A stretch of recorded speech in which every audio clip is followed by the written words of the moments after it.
give love, you can give love only when you're unselfish.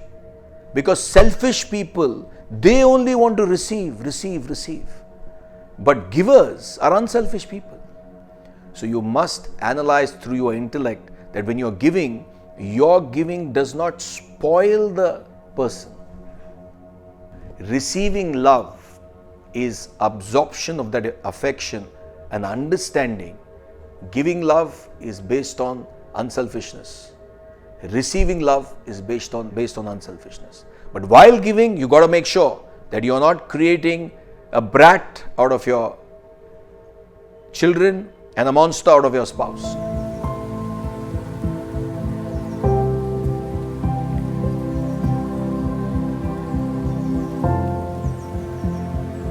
How to give love? It's difficult. It's not easy when you say giving love means what? You say I need to love someone. When you say receive love, now this is something very new. This is something which I've learned from my guru. Receive love. That sounds even more alien. Now what is this receiving love? So let's come to the giving part first. Now when you say to give love, you mean you need to love someone.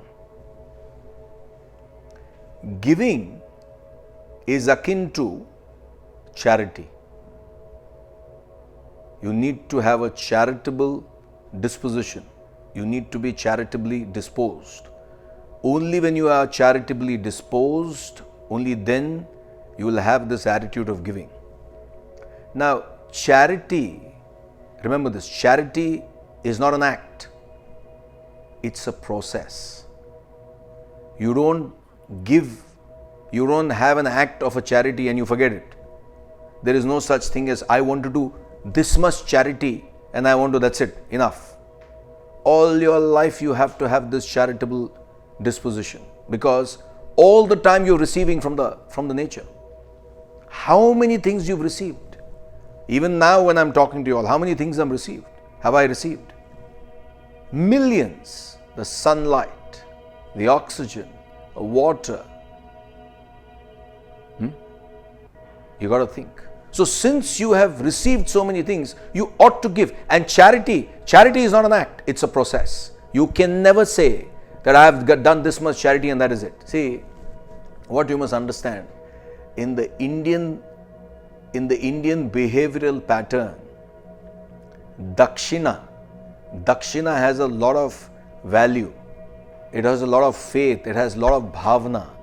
It's one of the most important aspects in Vedanta philosophy. It's one of the most important aspects in a Hindu household. What is Dakshina? Dakshina is that gift you give to a master or someone elder, especially to a master, for the knowledge you have received. And the knowledge what you have received, you can never ever fulfill that gap with what you give. That is eternal. But to show your gratitude, you may or may not give, but mostly you give Dakshina. And if you all observe, many months I thought about it, that why is it 11 rupees? I'm talking about Indian currency. When you give 11 rupees. You go to a temple, you go to a place of worship, you will find 21 rupees. Or even when you give a gift, you will give 1,001 or you will give 1100. You will never give 10. You will never give 20. You will never give 50. You will never give 100. You will always suffix that with that 1 rupee. So many months you think, what is it? Why is that 1 rupee? Because charity can never end. Your giving construes that charity has started. Charity has begun. So giving is a lifetime process. So when you say give love, you can give love only when you're unselfish. Because selfish people, they only want to receive. But givers are unselfish people. Givers want to give. But in a relationship, or when you want to give it to your children, when you want to give it to your spouse, you must be unselfish and serve. I will blow my lungs out and I'll say, if you want to set your relationships right, serve, give. But what you must understand is, the intellect should understand, the intellect should analyze and understand, you can't overgive. Suppose if your wife, if your child, or whoever has a particular capacity, you got to give it according to that capacity. You can't give it more and spoil them. That's when people say, oh, the children are spoiled. Why? Because you have given over. Or the wife is spoiled. Lovely wife, no problem. Great husband, no problem. But you spoil them. Why? By giving them extra. So you must analyze through your intellect that when you're giving, your giving does not spoil the person. You understand? So give you must. Unless you give, you can't flourish. But you must understand, is my gift benefiting the donor? The donee? Is my gift benefiting the spouse? And people overload. See, today the greatest of problems people face, parents are not able to give time to the children. And what do? Kind of fulfill that gap. What do?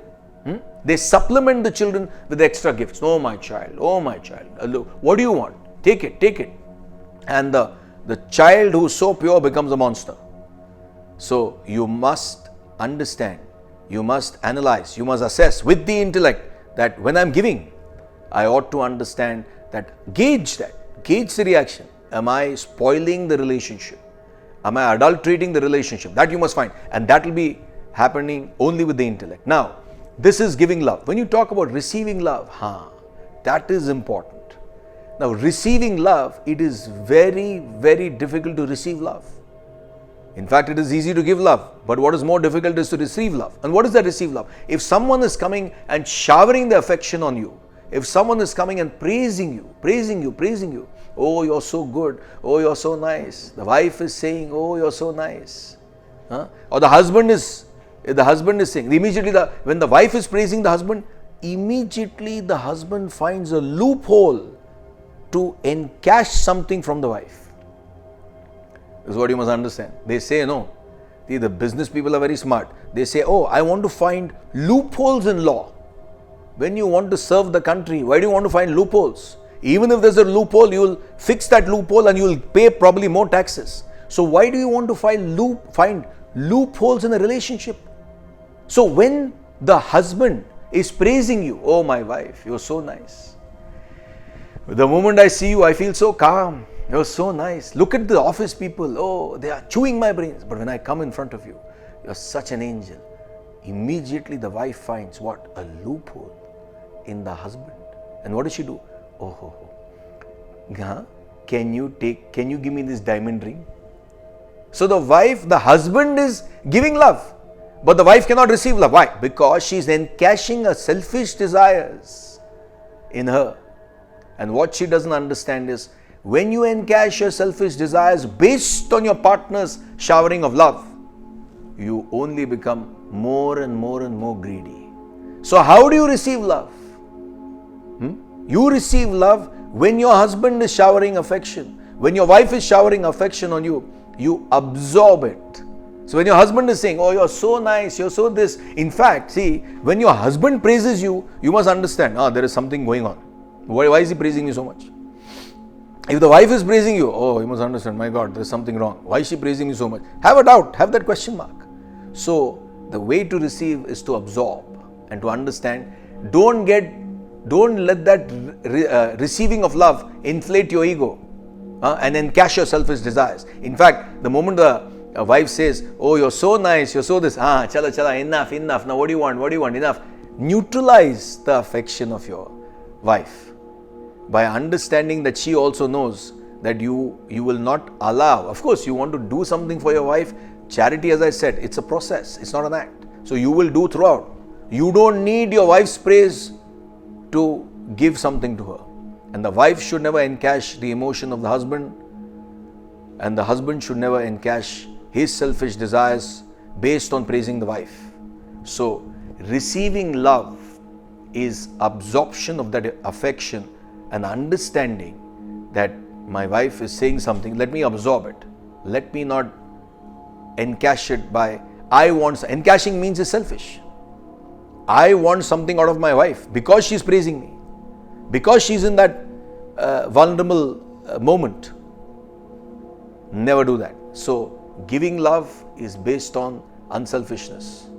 Receiving love is based on unselfishness. But while giving, you got to make sure that you're not creating a brat out of your children and a monster out of your spouse. And while receiving love, you should keep in mind that you're absorbing and not encashing your desires. So where is the problem? You can keep on loving, you can keep on receiving. It will only benefit you rather than harming you.